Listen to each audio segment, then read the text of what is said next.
I was going to say welcome and thank you for taking time to watch this video. If you enjoy it, please like, subscribe. It helps me out a lot. I want to talk about how to lose.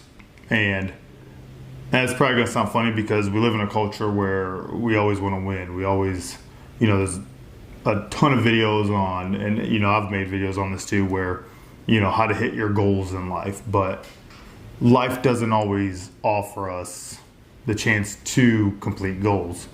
Sometimes goals, just with our best of intention, doesn't work out in life, right? I've had goals in my life that, it's what I was supposed to do in life, and it just didn't pan out. It just doesn't work out. And so in those moments, when you lose, right? When you miss the mark, it really starts to define how you see your future. But sometimes we just don't hit goals. We can scroll through all our Instagram and social media and see people constantly winning. But what they don't typically show you is when they lose, when they don't hit those goals.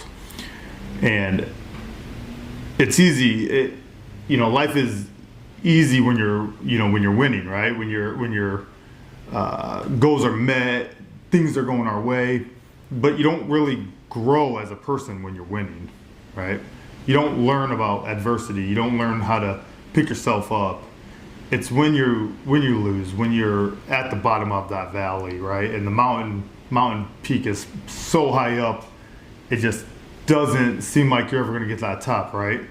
When your bank account doesn't cover your monthly bills, or when we come up short on goals, and when you're just in that grind of life and it seems like family and friends, they just kind of written you off because you're just not where you're supposed to be in life. That's when you grow as a person, when you're losing, when you're eating dirt and you just have to accept it. That's when you really find out who you are, and the light at the end of the tunnel isn't even blinking at you. It's just pitch blackness because it feels like forever, and we might be in this adversity for a decade, right? So that's unfortunately, that's what makes us who we are. When times get tough, we find out who we are. Isaiah 41:10 tells us, "So do not fear, for I am with you. Do not be dismayed, for I am your God." And what does God tell you He's going to do? He's going to strengthen you. He's going to help you, and He will uphold you with all His righteous hand. So what does that scripture tell us?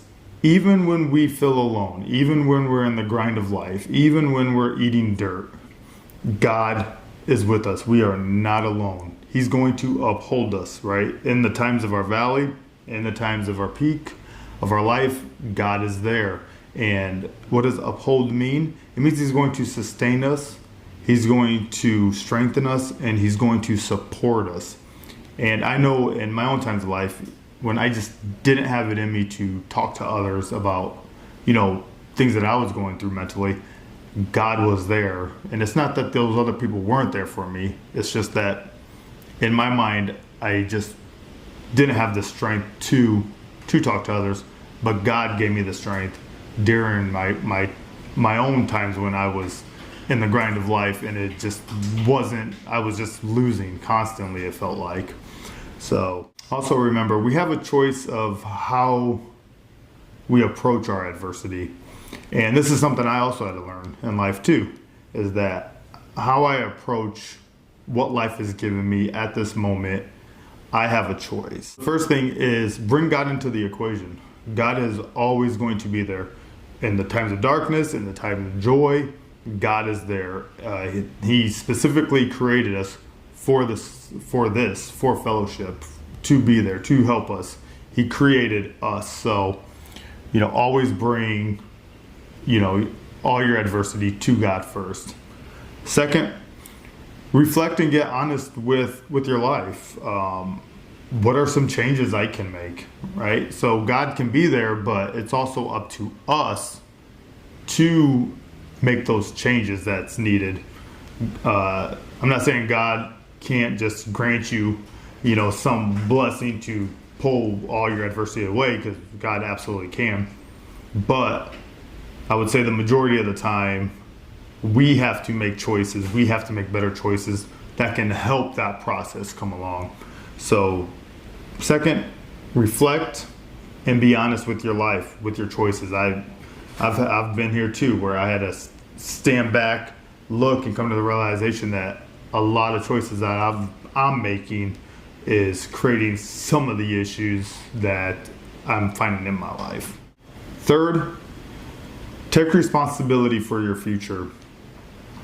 And I don't mean that in like a harsh way, like take responsibility. What I'm saying is that what am I doing today that's going to affect my tomorrow? Okay? So the choices that I'm making today will always reflect my future. So taking that responsibility and saying, okay, this is what I'm doing now. How is that going to help my future? At the end of every day, life hands you a receipt of what your choices cost you that day. So keep that in mind, that when you lay your head down, no matter what, life is going to give you a receipt of what you did that day, of what you did the day before, what you did a decade before. So the choices you're making now will come down the pipeline of life later on. So first, bring it to God. 2, reflect. And 3, take responsibility. Through this, you're going to grow as just a person, and hopefully when life comes up short, you're going to be able to handle that adversity a lot better. Because not everybody's mentally, strong enough to handle life sometimes. Life is very tough, and we can either, get down, get depressed, and just say, well, this is life. Or we can kind of try to take it head on and, try to overcome that adversity and come out the end of that a better, a stronger, more faithful human being. Thank you for taking time to watch this. If you enjoy it, please like and subscribe. It helps me out a ton. I can make more videos like this for you. Thank you.